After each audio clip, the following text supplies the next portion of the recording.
好，欢迎大家来到卢军接力玩彩课程。那今天这节课呢，我们继续讲解一下11选5的一个杀破技巧啊。今天讲的这个技巧呢，叫做杀直落啊，杀直落。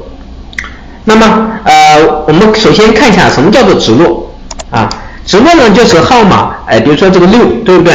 ？6呢下一期第一期开6呢，下一期也开了一个6，那么这叫直落。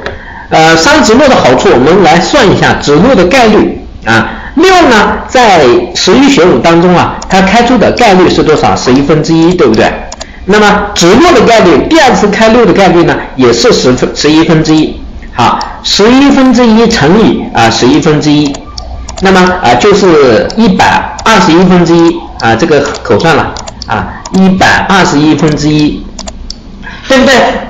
那么我们完全呢可以杀直落，因为出现的概率呢只有120/1，那么碰上的概率非常小我们可以用这种方法呢一直去杀。好，那如果说直落开出来怎么办呢？你放心，没关系，我们继续杀一次直落再乘以11/11，对不对？121/1再乘以个11/11等于多少等于大概1000多次1300多次我算不上来了。但是呢，我告诉你。也就是说2次直落呢，它出现的概率是多少？1300/1那么如果说又开出第3期了呢，对不对？又开了一个6怎么办呢？那继续没关系，我们继续杀个6因为它出现的概率呢，可能再乘以个11/11，就是1万多次那么如果说4次直落呢，对不对？很不巧4次开出来呢，那么我们继续杀一下，因为它开出的概率呢是10万/1，对不对？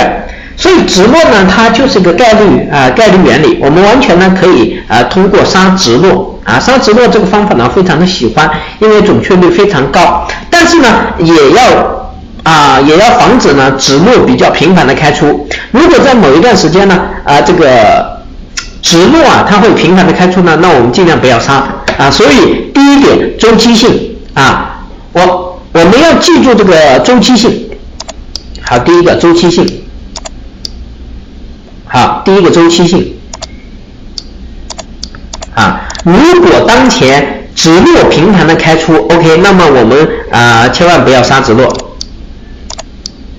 周期。周期周期性这个 PPT 不好用周期性好周期性注意，如果当前频繁的开直落的话呢，我们切记绝对不能杀直落。那么如果说当前呢直落开出的概率呢也比较小，那么并不是特别多，那 OK， 那我们杀一次那么如果说2次开出来了呢，我们尽量再杀一次一般的效果，非常好的效果呢就是2期直落再杀一次直落比如说6已经连开2次了，这个时候呢我们可以妥妥的杀6准确率是非常非常高，你可以测试一下。好，这是今天的杀号技巧，就杀1次直落，杀2次直落，杀3次直落，杀4次直落，你记住，你就放心大胆的去杀就好了，因为概率在这里，1次直落11/1 121/1，对不对？2次直落2次直落就是直落3期嘛是1000/1，4次直落10000/1，5次直落是10万/1，概率是非常非常小，我们可以一直用这个方法呢去进行杀号。好，今天这节课呢我们就讲解到这里下节课再见。